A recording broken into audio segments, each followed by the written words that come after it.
সন্তানদেরকে সালফে সালিহিনের কাহিনী শোনানো। সন্তানরা এখন অনেক চায়, বেশি চায়, আরও লাগবে, ভালো পোশাক, ভালো খাবার। মাদ্রাসায় দিয়েছে, প্রতিদিন অভিযোগ করে বটিকে খাবার ভালো না, ডালগুলো পানির মতো, চোখ মুখ ধোয়া যায়, কত যে অভিযোগ। তখন আপনি একটু তাকে বলেন, আব্বু শোনো, ইমাম ইবনুল জাওজি নামের একজন বিদ্বান ছিলেন, তিনি বলছেন, নিজে থেকে নিজের এলেম বিদ্যা শিক্ষার কষ্টের সময়ের ঘটনা বলছেন।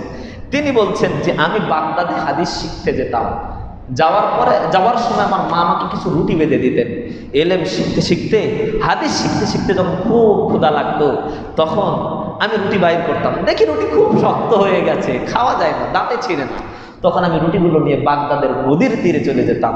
বাগদাদের নদীতে রুটিটা ভিজালে রুটি একটু নরম হতো, তখন আমি ওই রুটি খেতাম, 1 লোকমা 2 লোকমা খেয়ে শক্তি সঞ্চয় করে আবার হাদিস শিখতে বসতাম। এইভাবে তিনি এলেম অর্জন করেছেন। আব্বু, তার নাম স্বর্ণাক্ষরে লেখা আছে, তোমাকে এরকম বিদ্বান হতে হবে। ইমাম আহমদ বিন হাম্বল 10 লক্ষ হাদিসের হাফেজ, তিনি বাগদাদ থেকে ইয়ামিনের সানাতে আব্দুর রাজ্জাক সানানির কাছে হাদিস শিখতে যাচ্ছেন, পথ চলছেন, পাথেও নাই। তার বন্ধুরা বলল, তোমাকে কিছু ধার দিই, নেবে না, এমনিতেই দিই, তাও নেবেন না। খুব আত্মমর্যাদা সম্পন্ন মানুষ ছিলেন ইমাম আহমদ বিন হাম্বল। তার উস্তাদ আব্দুর রাজ্জাক সানানি বলছেন, আমি তাকে কিছু অর্থ দিতে চেয়েছিলাম, কিন্তু আবু আব্দুল্লাহ আমার অর্থ গ্রহণ করেনি। এইরকম গায়রিয়াত সম্পূর্ণ একজন লোক ছিলেন ইমাম আহমদ বিন হাম্বল। তার পাথেও শেষ হয়ে গেল। তিনি উঠে রাখালি করতে করতে ইয়ামিনের সানা পর্যন্ত পৌঁছলেন। বাগদাদ থেকে এলেম অন্বেষণের জন্য প্রথম রাতেই 70টি হাদিস আব্দুর রাজ্জাক সানানির কাছ থেকে লিখে নিয়েছিলেন।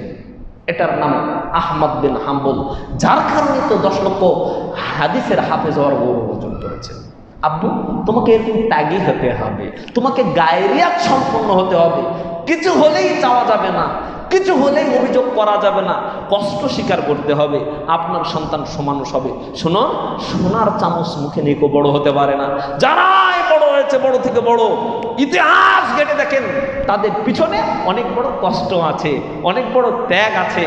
যত বড় বড় মনীষী এই যুগে হোক আর সেই যুগে হোক, তাদের পিছনে ত্যাগ আছে, কষ্ট আছে, বিধায় তারা বড় হতে পেরেছে। তো আপনি চান আপনার সন্তান বড় হোক, আবার আপনি চান আপনার সন্তান সোনার চামচ মুখে নিয়ে থাকবে, যা চাবে তাই দেবেন। এবার সে হবে অমানুষ। আপনি তো অভিযোগ করবেন এখন, হুজুর সন্তানের জন্য এত কিছু করলাম, লক্ষ লক্ষ টাকা খরচ করলাম, কাজের কাজ তো কিছুই হলো না, কাজের কাজ তো কিছুই হলো না।